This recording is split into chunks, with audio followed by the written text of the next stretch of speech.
aparecendo a camisetinha do Alice in Chains. Beleza. Fala, moço, beleza? Ó, tô sendo patrocinado aqui, ó. Camisetinha do Alice in Chains, que eu mesmo customizei lá na loja Mais Você, lá de Poços de Caldas. Lá tem camiseta de banda. Os próximos vídeos aí vocês vão ver cada tipo de camiseta top, lendária. Mas vamos lá, ó. Estudo revela que o mercado de games alcança 70% da população digital brasileira. Você sabe o que significa isso? Mais games estão sendo produzidos direcionados para o Brasil, né? Quando você vai jogar aquele joguinho maravilhoso, que tem aquele zumbi lá, quando você dá um tiro nele, o que ele faz? Ele dá um grito, né? Dá aquela coisada. Adivinha quem que faz aquele tipo de voz? Nós, metaleiros, profissionais da voz distorcida, que não machuca a voz para fazer isso, né? Isso é uma profissão, né? E eu dublei um vídeo aqui da Fábrica de Monstros, lá do Canadá, de Montreal, que é explicando como é que esse tipo de trabalho funciona. Ou seja, uma nova oportunidade de emprego para quem trabalha com a voz distorcida. Fechou? Então, veja bem, galera. Voz distorcida é muito importante a gente ter o estudo, saber como funciona, porque algumas oportunidades de emprego, principalmente na área de games, que está crescendo muito, que é um mercado que é muito aquecido, como está em alta, então vai precisar de pessoas para fazer esse tipo de trabalho, esse tipo de trampo. Então eu dublei um vídeo aqui, vamos dar uma ouvida aí, vamos ver como é que esse trampo funciona, fechou? É nóis!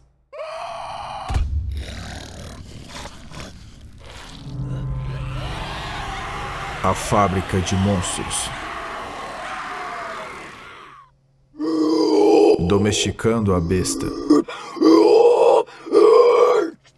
Trabalhando como diretor de sessão, quando você recebe o pedido de um cliente, geralmente ela vem em uma planilha Excel, onde a gente tem o visual da criatura, algumas instruções de voz exigidas pelo cliente, são instruções de como o cliente imagina o som da criatura, como ele quer que ela soe, e uma lista de variações de som de cada elemento. Como, por exemplo, ataques, som de respiração, choros de dor, o que chamamos de sons de knockback, que é quando o monstro toma dano e cai no chão. Sons de pré-ataque, aqueles grunhidos de esforço antes de atacar, e claro, as mortes. Então temos a lista de variações de som e tudo que a gente precisa para começar. A primeira coisa que observamos é o visual da criatura. Sua anatomia vai nos inspirar para qual som iremos produzir para o personagem. Assim que olharmos para a criatura, devemos notar as características da sua caixa torácica. Assim podemos notar sua capacidade pulmonar. Caso ela seja grande, os sons gerados serão mais compridos e fortes. Caso ela seja pequena, os sons gerados serão mais curtos e estridentes. Nós também olhamos para o seu pescoço, se ele é grande ou comprido, ou então, ele é pequeno assim.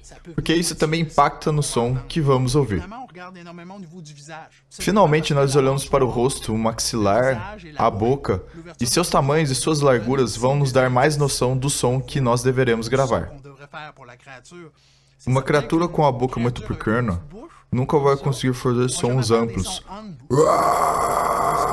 Então, se nós queremos soar verdadeiros, nós vamos tentar e usar a menor amplitude possível com a boca e deixar um pequeno espaço aberto para reproduzir exatamente o que a criatura nos passa. Assim, o som vai fazer sentido com a criatura. Quando nós temos uma boa ideia de como os sons vão ser, mantendo as instruções do cliente em mente, que evoluíram com o tempo, sempre deixando o cliente ciente dessas evoluções, de uma simples Zombie Witch que não tinha quase nenhuma descrição para algo mais e mais preciso.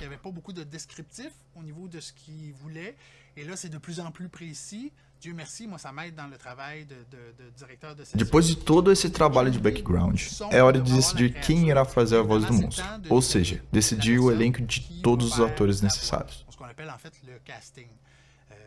Com sorte, eu tenho um grupo muito comprometido com quem trabalho. São 16 artistas, cada um tem uma voz diferente e um tom diferente. Isso me possibilita escolher a melhor pessoa para se encaixar a criatura. É claro que algumas vozes são mais marcantes que as outras, como por exemplo, zumbis, trolls e orcs, como os orcs do Senhor dos Anéis. Esses tipos de voz, as pessoas já têm um certo estereótipo em mente de como elas deveriam soar. Para esses tipos de voz mais estereotipados, é mais fácil selecionar um elenco para fazê-los. Já para outros tipos, é muito mais difícil, tendo em vista que não temos nenhuma referência para seguir. Como, por exemplo, criaturas que nunca foram vistas nos games. Então, temos que ser bem criativos no momento de criar algo que faça sentido com uma coisa que ainda nunca existiu.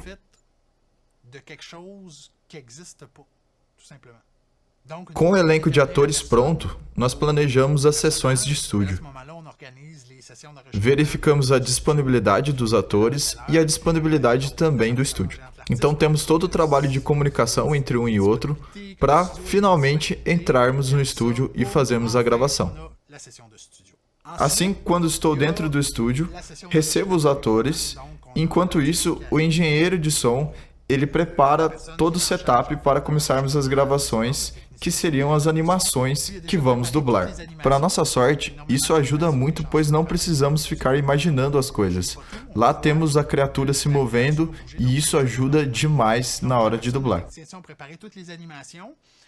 Um fato engraçado é que a primeira vez que o ator ele vê a criatura, e mesmo que haja um planejamento de toda a sessão antes, pois a gente agenda um horário, agenda o local com o ator, e por causa do acordo de não divulgação que existe na indústria dos games, eu não posso dar uma ideia antes de como a criatura ela se parece. Somente em alguns casos em específico eu posso trazer em primeira mão algo que o ator tenha que praticar antes. Então, a partir do momento que o ator chega no estúdio, ele tem de 5 a 10 minutos, um período, para personificar a criatura. E isso torna a criatura algo pessoal deles, mas claro, sempre com as minhas instruções em relação ao vocal. O primeiro contato é muito rápido, e isso pode ser desestabilizador, e para mim também, pois é um desafio colossal, e temos que entrar na pele daquela criatura de maneira muito rápida. Uma vez que o ator está preparado para a gravação, nós começamos com sons mais fáceis e gradativamente aumentamos a intensidade de sons que serão feitos. Bufadas, respiração, eles andando mais rápido e até por fim algumas variações de sons da criatura correndo. As gravações vão ficando cada vez mais difíceis de acordo com o tipo de som que devemos produzir, como grunhidos, gritos e quando a criatura ela toma um dano. Tendo em mente respirações leves, médias e pesadas. Para isso temos que saber dosar cada tipo de intensidade. Por exemplo, quando fazemos os pré-ataques, quando a criatura ela levanta seu machado e vai fazendo esse tipo de movimento, depois ela joga para o chão, a gente tem que fazer um som que tenha relação com isso. Em alguns casos, pré-ataques também podem ser feitiços. Temos que inventar ao dar voz a mágicos, inventando um encantamento em uma linguagem aproximada, porque raramente temos que trabalhar com roteiros. Lembro de 2 casos que tivemos que falar numa língua persa e maia. Precisamos imaginar simultaneamente o som da criatura e também a sua fala em seu idioma.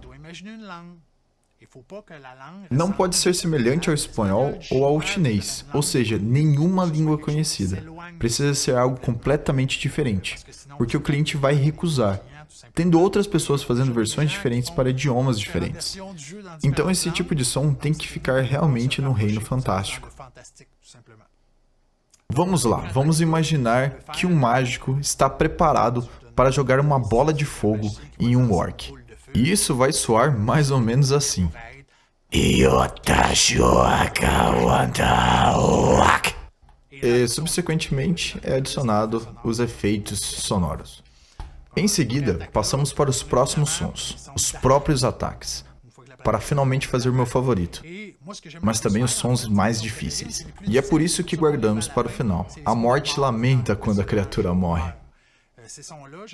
Os sons da criatura morrendo normalmente são animações muito mais longas. E isso exige que o ator esteja bem aquecido, porque esse tipo de som exige muito da voz. E é por isso que gradativamente nós chegamos nesse ponto. Para cada monstro que fazemos, temos em torno de 10 a 40 sons distintos. Certo? Eu não estou contando aqui as variações de cada tipo de som que fazemos.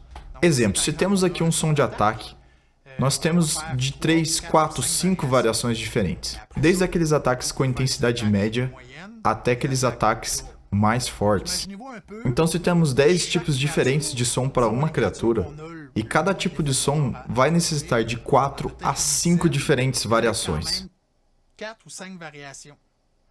Podemos contar de 50 a 100 tipos de som distintos por criatura. Essas são as criaturas normais. Importantes criaturas às vezes exigem de 30, 40 ou 50 tipos de sons, com variações de 4 a 5 cada, totalizando em 300 tipos de sons distintos.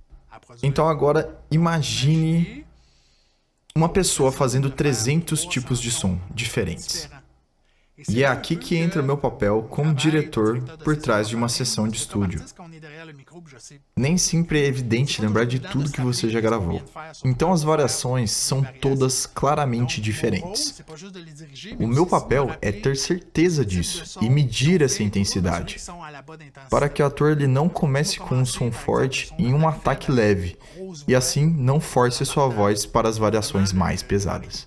Tomando sempre cuidado com o ator que estamos administrando. E depois desse processo todo finalizado, temos os 300 tipos de som no nosso banco.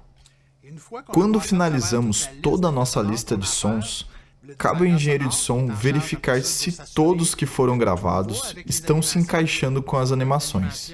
Se não, ele consegue corrigir e quantizar esses sons, corrigindo meios segundos e alguns pontos que não se encaixaram milimetricamente. Depois disso, mesmo que a voz esteja completa, algum design de som exigirá a edição de efeitos. Como quando precisei adicionar o som de uma cabra a uma criatura diabólica que parecia uma cabra que eu estava fazendo.